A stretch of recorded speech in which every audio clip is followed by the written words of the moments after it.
आज आपण बघणार आहे सकाळच्या घाईत झटपट बनवून तयार होणारा पौष्टिक असा नाश्ता।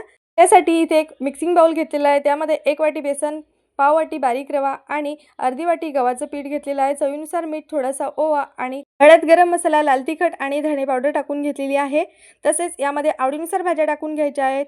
इथे मी एक बारीक चिरलेला कांदा, टोमॅटो, हिरवी मिरची आणि कोथिंबीर टाकून घेतलेली आहे। तुम्ही तुमच्या आवडीनुसार इथे भाज्या वाढवून घेऊ शकता। आता सुके मसाले आणि भाज्या या पिठामध्ये छान अशा मिक्स करून घ्यायच्या आहेत। त्यानंतर यामध्ये थोडं करत पाणी टाकून याचं सैलसर असं बॅटर तयार करून घ्यायचं आहे। भज्याच्या पिठासाठी ज्याप्रमाणे आपण बॅटर बनवतो त्यापेक्षा आपल्याला थोडंसं सैलसर बनवायचं आहे। खूप जास्त पातळही हे बॅटर तयार करायचं नाहीये। तर इथं तुम्ही बॅटरची कन्सिस्टन्सी बघू शकता।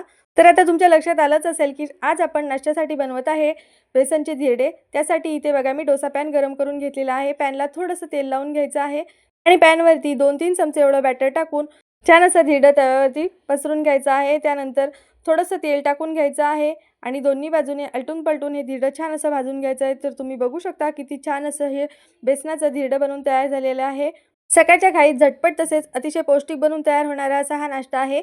हे धिरडे तुम्ही मुलांना टिफिनमध्ये सुद्धा देऊ शकता। अगदी चमचमीत अशी रेसिपी आहे।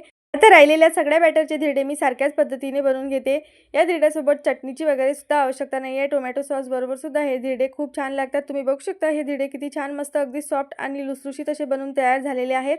हे धिरडे थंड झाले तरी सुद्धा खायला छान लागतात। चला तर सकाळच्या घाईमध्ये झटपट बनणारी पौष्टिक अशी ही नाश्ता रेसिपी आवडली असेल तर व्हिडिओला लाईक करा, चॅनलला सबस्क्राईब करा।